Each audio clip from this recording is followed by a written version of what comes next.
The scope of the motion picture is tremendous. It brings to us the life of foreign lands and strange peoples.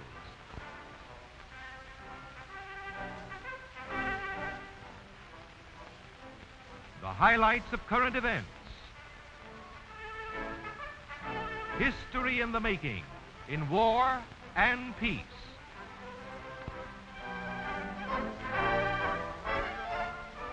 From the laboratory, the progress of science. Great industries tell their magic story. Modern business uses the screen to teach and to sell. The theater screen gives pleasure and enlightenment to millions every day.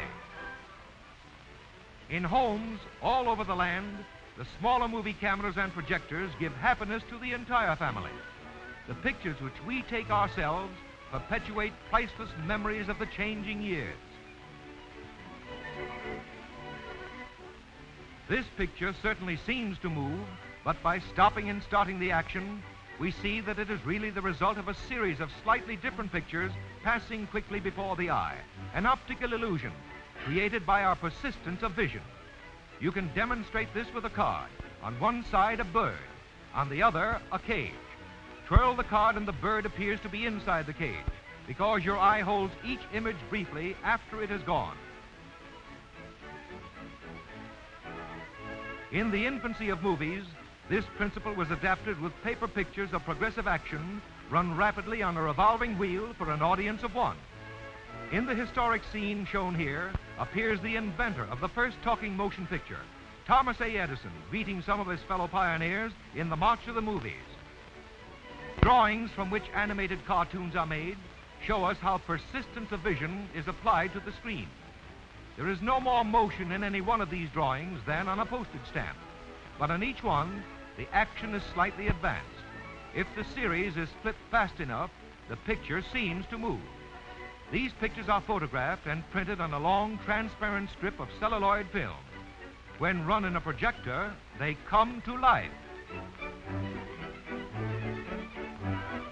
The essential parts of the projector are a pre-focused light source, easily replaced, an optical system consisting of condensers, adjustable reflector, and a quick focus lens, readily removed for cleaning.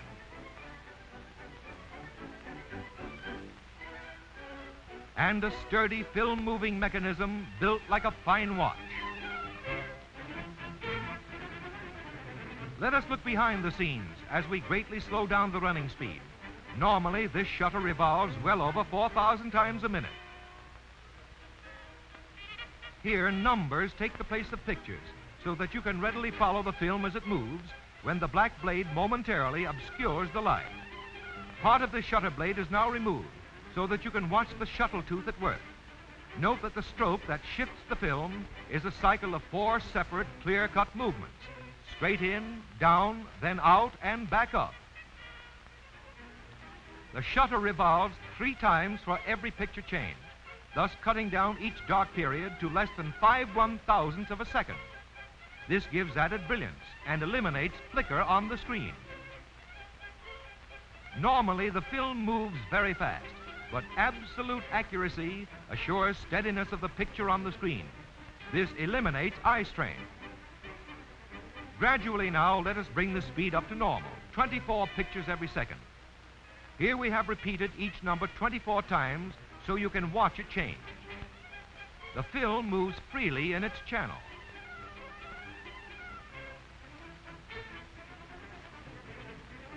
It is held steady by side tension. Scratches are thus avoided because there is no pressure on the delicate film surface. The camera used to photograph this picture works very much like the projector, except that the light from the outside reaches the sensitive film through a sharply focused lens.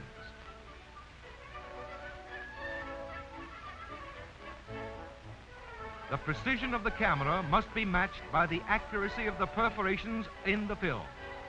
These punches produce the sprocket holes that control all film movements through every subsequent mechanism. A steady running camera and accurately punched film make it possible to superimpose 2 pictures to form a single composite scene. Here's a good example.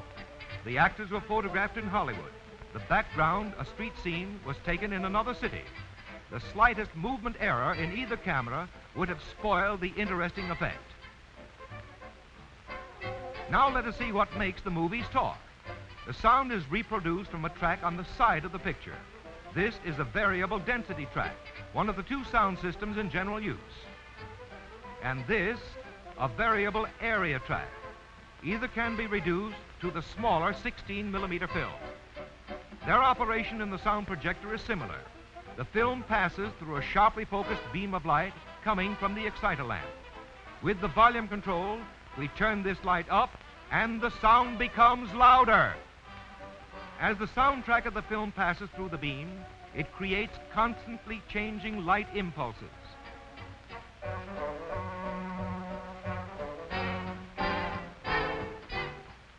These are transformed into minute electrical currents by means of a photoelectric cell, then greatly amplified to become audible through the loudspeaker. Let us see how the sound was actually photographed on this film. The recording of my off-screen voice, such as you hear in newsreels, for instance, is done after the picture film is edited. We are testing and getting ready to record. In the recording room, they thread up for a take. My voice will be recorded on this separate negative. The monitor man at the control board modulates the tone and volume of the recording. I am here at the microphone reading from my script against the picture action on the screen. My voice sets in motion air particles which strike the sensitive diaphragm with a sound wave pattern that is transmitted into corresponding electrical vibrations. These are increased in volume thousands of times in the amplifier, for with variable area recording, they must attain sufficient strength to vibrate a tiny mirror, which reflects a ribbon of light through the optical system to create a constantly changing vibration pattern on the sensitive film. My words that have been recorded on the soundtrack appear like this, as I am now speaking to you from the screen. Many of you perhaps never realize that voice and sound can actually be seen. With on-screen sound, the picture and sound negatives are made at the same time, so that the action and voice are exactly matched.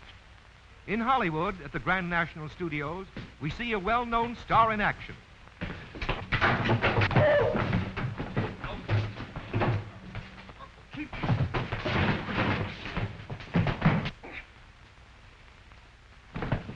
Cut!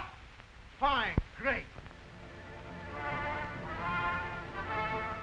Developing of the negative film is done in intricate machines, but the basic principle involved is much the same as the way you develop snapshots in two solutions and wash waters.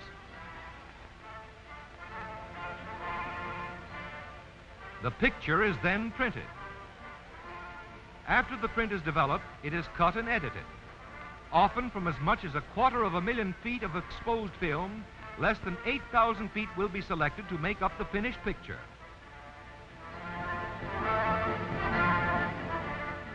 Then the picture negative and soundtrack negative are matched and printed together on a single film called the composite print. This is the completed production finished to thrill audiences in theaters all over the world.